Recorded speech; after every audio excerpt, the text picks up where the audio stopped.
Big TV భక్తి సమాచారం WhatsApp ఛానల్లో జాయిన్ అవ్వండి. అన్ని విశేషాలు ఎప్పటికప్పుడు తెలుసుకోండి.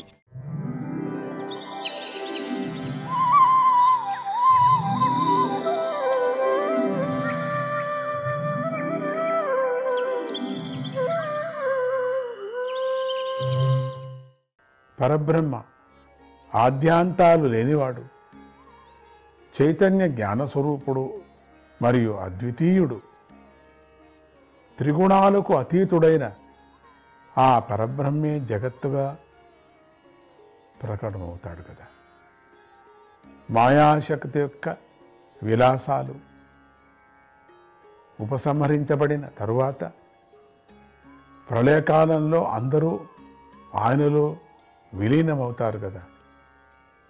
అప్పుడు ఆ పరబ్రహ్మ వర్ణించలేని స్వస్వరూపంలో ఉండిపోతాడు కదా. ఆ నిర్గుణ పరబ్రహ్మయే ఈ శ్రీకృష్ణుడు. పరమాత్మ ప్రళయం తర్వాత నామరూపాలు లేని తన స్వరూపంలో నామరూపాలను ప్రకటింపజేయాలి అని సంకల్పిస్తాడు. అప్పుడు వేదాలను లోకంలో ప్రవర్తింపజేసి ఆ పరమాత్మ తన శక్తిచే ప్రేరితమైనది, జీవులను మోహింపజేసేది, సృష్టిని చేయాలనుకునేది ఆయన త్రిగుణాత్మకమైన ప్రకృతికి అధిష్టానమవుతాడు. ఈ లోకంలో విద్వాంసులు ప్రాణాయామంతో ఇంద్రియాలను జయించి అత్యంత భక్తితో పవిత్రమైన బుద్ధితో ఆ పరమాత్మ యొక్క స్వరూపాన్ని కనుగొంటారు కదా. అటువంటి ఆ పరమాత్మ మన ముందే ఉన్నాడు కదా అని శ్రీకృష్ణుడి విషయంలో అందరూ భావించారు.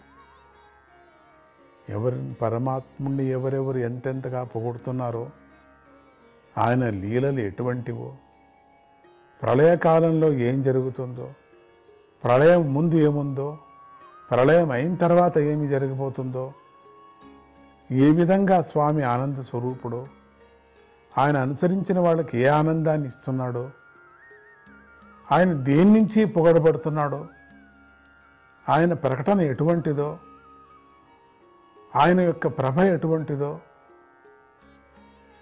అని ఎంతగానో విచారించుకున్న అటువంటి మాత్రమైనటువంటి శక్తి రూపమైనటువంటి శ్రీకృష్ణుడు మన ముందే ఉన్నాడు కదా. మనస్సును శుద్ధం చేసే శక్తి శ్రీకృష్ణుడికి మాత్రమే ఉన్నది కదా, యోగ సాధనలకు కాదు అని కూడా వారు తలిచారు. యోగ సాధన చేస్తే ఏం కాదులేండి, కానీ ఇటువంటిదే కావాలి వాళ్ళకి. వారు ఇలా మాట్లాడుకున్నారు.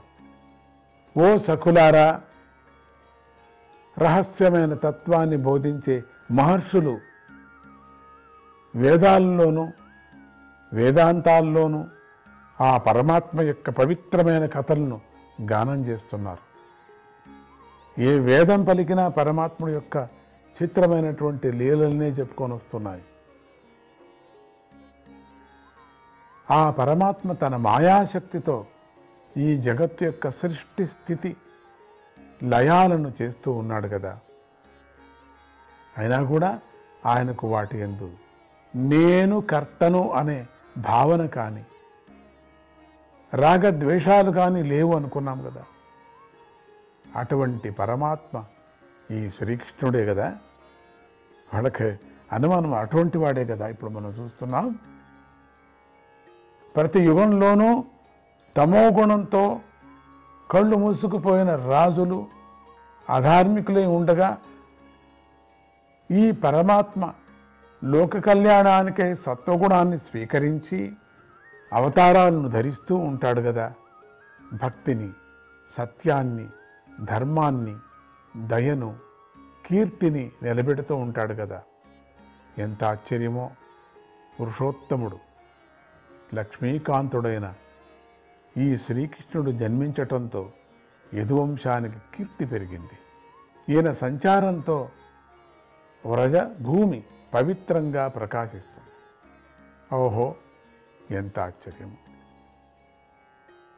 భూలోకానికి పవిత్రతను చేకూర్చే ద్వారకా నగరం యొక్క కీర్తి స్వర్గకీర్తిని కూడా మించిపోయి ఉంది కదా. నిత్యము తమ ప్రభువైన శ్రీకృష్ణునే దర్శించే ద్వారకా ప్రజలు చిరునవ్వుతో కూడిన ఆయన కృపాదృష్టికి పాత్రలవుతూ ఉన్నారు కదా. ఓ స్నేహితులారా, ఈయనను చేపట్టిన భార్యలు నిశ్చయంగా వ్రతాలను, తీర్థస్నానాదులను, హోమాలను ఎన్నిటినో చేసి ఈశ్వరుని పూజించి ఉంటారు కదా. వాళ్ళు ఎన్ని చేశారో, ఎన్ని జన్మలు మళ్ళీ మళ్ళీ వాళ్ళు యజ్ఞయాగాదులు చేశారు, తపస్సు చేశారు. వాళ్ళకు కదా ఇది ఆ యోగం పట్టింది. ఎందుకంటే వారికి ఈయన యొక్క అధరామృతాన్ని పానం చేసే భాగ్యం కలిగింది కదా. వ్రతస్త్రీలు దానిని కోరుతూ అది దొరకక మూర్ఛపోతూ ఉండి ఉంటారు కదా. శ్రీకృష్ణుడు స్వయంవరంలో శిశుపాలుడు మొదలైన బలవంతులను కొట్టి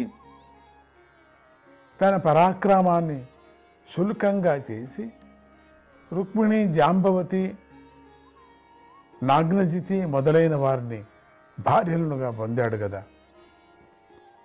వారికి క్రమంగా ప్రద్యుమ్నుడు, సాంబుడు, అంబుడు మొదలైన పుత్రులు కలిగారు కదా. అంతేగాక ఆయన నరకాసురుణ్ణి వధించిన సమయంలో వేల మంది స్త్రీలకు రక్షణను కల్పించాడు. ఆ స్త్రీలు స్త్రీ జీవితానికి శోభను తెచ్చారు కదా. పద్మనేత్రుడైన శ్రీకృష్ణుడు వారికి రక్షకుడై, భర్తయ్యై, తన మాటలతోనూ బహుమానాలతోనూ వారు హృదయాలకు ఆనందాన్ని కల్పిస్తూ ఒక్కనాడైనా ఇంటి నుండి దూరం కాలేదు కదా. అందరి ఇళ్లలోనూ ఉండిపోయాడు కదా. ఎంత ఆశ్చర్యము! వారే అదృష్టవంతులు. ఇలా మాట్లాడుతున్న హస్తినాపుర స్త్రీలకు చిరునవ్వుతో చూస్తూ శ్రీకృష్ణుడు వెళ్ళాడు. ధర్మరాజుకు శ్రీకృష్ణుడు అంటే చాలా ప్రేమ ఉండేది. దారి మధ్యలో శత్రువులు ఆయనకు హాని చేస్తారేమో అని తలచి ఆయన రక్షణకై చతురంగ బలాన్ని పంపాడు. తర్వాత గొప్ప ప్రేమ వల్ల విరహబాధతో తనను సాగనంపటానికి దూరం వరకు వచ్చినటువంటి పాండవులను వెనక్కు పంపి శ్రీకృష్ణుడు తన మిత్రులతో కూడి తన నగరానికి వెళ్ళాడు. శ్రీకృష్ణుడు కురుజాంగల, పాంచాల, శూరసేన దేశాలను, బ్రహ్మవర్త కురుక్షేత్రాలను, మత్స్య, సారస్వత, మరుధ్వన్వ దేశాలను దాటి సౌవీర, ఆభీర దేశాలకు పశ్చిమలో ఉన్న ఆనర్త దేశానికి చేరాడు. అప్పటికి ఆయన గుర్రాలు కొద్దిగా అలిసిపోయి ఉన్నాయి. దారి పొడుగునా ప్రజలు శ్రీకృష్ణుడికి ఎదురు వెళ్ళిన సత్కరించి బహుమానాలు ఇచ్చి చూస్తున్నారు. ఆయన ఆ విధంగా సాయంకాలమయ్యేసరికి పశ్చిమ దిక్కును చేరాడు. ఇంతలో సూర్యుడు అస్తమించాడు. ఇంతటితో 10వ అధ్యాయం సమాప్తమవుతున్నది.